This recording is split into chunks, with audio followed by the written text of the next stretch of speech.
Hello student, आज आपके सामने फिर एक नई क्वेश्चन कंजर्वेशन ऑफ मोमेंटम पे आधारित क्वेश्चन को लेकर के आए हैं। तो आइए इस क्वेश्चन को देखते हैं। हॉकी के प्रतिद्वंदी टीमों के दो खिलाड़ी गेंद को हिट करने के प्रयास में परस्पर टकरा जाते हैं तथा आपस में उलझ जाते हैं, कोलिजन कर जाता है, टकरा जाता है।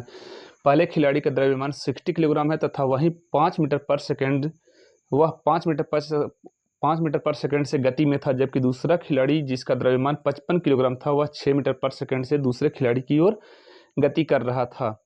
टकराकर उलझने के बाद वह किस दिशा में किस वेग से गति में होंगे। मान ले कि दोनों खिलाड़ियों के पैरों तथा पृथ्वी के बीच का घर्षण बल नगण्य है। तो प्यारे बच्चे, आप यहाँ पे बात समझिए कि वो खिलाड़ी, ठीक है, जो दोनों आपस में क्या कर रहे हैं, टकरा गए, तो वो किस दिशा में गति करेंगे। तो जिनका मोमेंटम ज़्यादा रहा होगा वे उस दिशा में क्या करेगा, वो उसको या फिर कॉमन वेलोसिटी के साथ वे चले जाएंगे। ठीक है, तो आइए, जैसा कि मैंने आपको पहले बता रहा है कि इस टाइप के क्वेश्चन को बनाने के लिए बहुत ज़्यादा दिमाग की ज़रूरत नहीं होती है। बस आप आइए, देखिए, उड़ा देते हैं इस क्वेश्चन को आपके सामने। जैसे सपोज कीजिए कि एक बच्चा ये है और एक और ये दूसरा बच्चा है।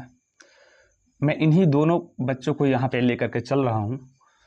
इस बच्चा का मास मान लेते हैं m1 है, इस बच्चा का मास m2 है, u1 u2। बस अभी आप इतना पे रखिए। तो अब देखिए, अच्छा v1 लेना है तो ले लो, v1 v2। ठीक है, तो पहला जो प्लेयर है उसका मास है 60 किलोग्राम। तो लिख लीजिए आप जी 60 किलोग्राम। ये 5 मीटर पर सेकंड से गति में था, आप देख लीजिए क्वेश्चन में आपके सामने है। दूसरा में बोल रहा है कि ये 55 किलोग्राम है।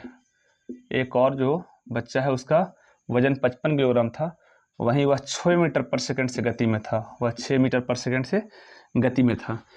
तो अब देखिए, अब जैसे ही दोनों टकराते हैं, एक टक्कर के पहले की घटना है, दोनों ही प्लेयर्स के जब टकराते हैं तो टकराने पर इनका मास आपस में जुड़ जाएगा। टकराने पर इनका मास आपस में जुड़ जाएगा, अर्थात m1 और m2 आपस में जुड़ जाएंगे।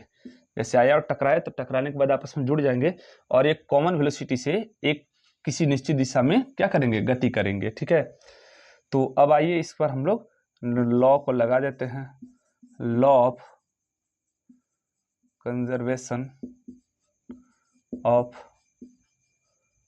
मोमेंटम, संवेग संरक्षण के सिद्धांत के अनुसार अगर देखें तो m1 u1 plus m2 u2 is equal to m1 v1 plus m2 v2।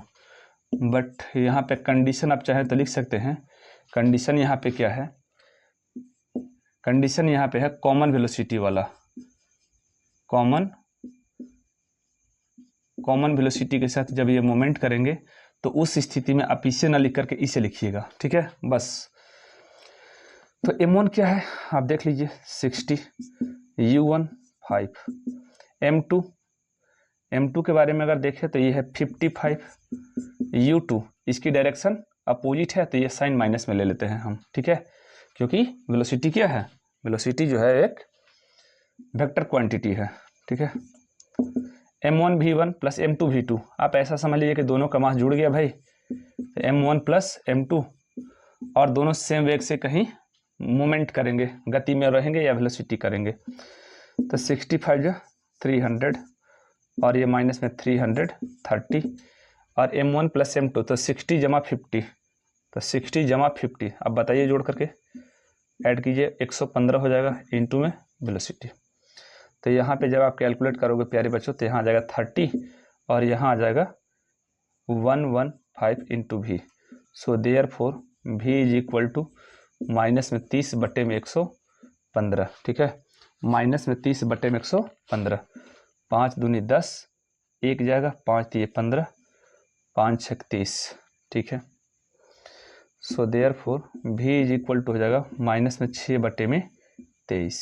ठीक है, और इस प्रकार से ये रिजल्ट बतला रहा है कि ये जो बंदा है, ठीक है, इसका मोमेंटम आप देखिए प्यारे बच्चों, इसकी मोमेंटम अधिक है। जब इसकी मोमेंटम अधिक होगी तो ये कहाँ गति कराएगा, ये गति कराएगा लेफ्ट टू राइट। ठीक है, लेफ्ट टू राइट। अब इसे आप भाग देने पर जो आंसर आएगा प्यारे बच्चों, उसका आंसर हो जाएगा मीटर पर सेकेंड। आप प्लीज़ भाग तो दे ही सकते हो आप कम से कम।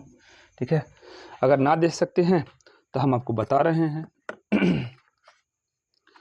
ये एग्जाम्पल का क्वेश्चन है, तो इसका आंसर आ जाएगा प्यारे बच्चों माइनस में 0.26, इसका आंसर आ जाएगा माइनस 0.26 मीटर पर सेकेंड। ठीक है, तो नेक्स्ट वीडियो में आपको से मिलते हैं प्यारे बच्चों। ठीक है, चलिए, have a nice day to all of you, thank you.